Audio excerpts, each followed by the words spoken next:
Ce jeu est donc un jeu de cartes. L'idée c'est quoi dans ce jeu? C'est que dans ces cartes, il y a des effets. Je vais pouvoir taper les méchants, je vais pouvoir soigner les copains, je vais pouvoir bloquer les attaques.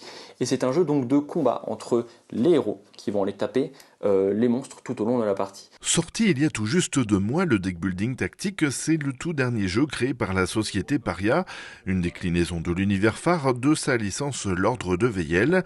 Cette nouvelle expérience version carte atteste d'un autre succès dans l'aventure Castelroussine, débutée officiellement depuis 5 ans, 10 jeux au compteur, et toujours l'envie de rapprocher jeux de rôle, experts, amateurs et grand public. Il y a beaucoup plus de joueurs de cartes qu'il y a de joueurs de jeux de rôle. Le jeu de rôle c'est quand même un jeu de niche, mais effectivement les deux univers se ressemblent et se rassemblent assez régulièrement.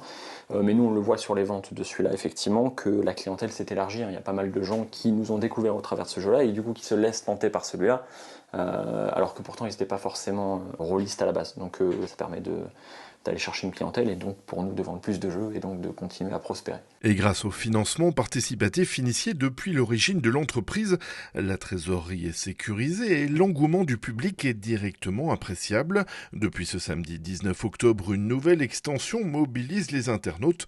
Objectif pendant 30 jours, récolter 20 000 €, le minimum pour commencer la production. Nous on fonctionne beaucoup avec Kickstarter qui est la version un peu américaine qui maintenant est importée partout dans le monde et qui a une grosse base de joueurs de jeux de société.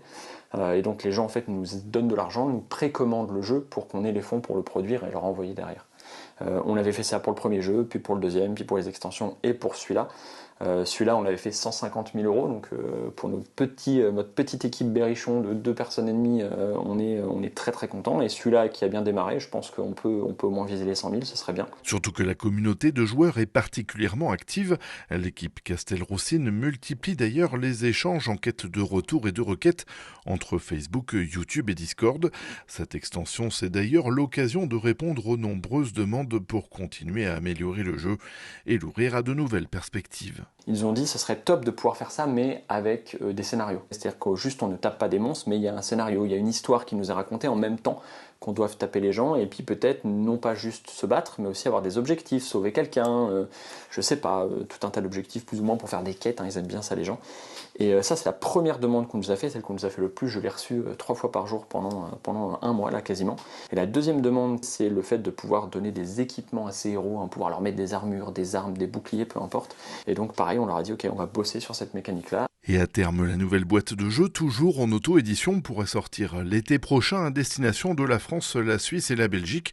Contenu additionnel à débloquer sur Kickstarter. D'autres idées et concepts sont également en préparation, de quoi couvrir les 4 à 5 prochaines années de création pour cette équipe de passionnés.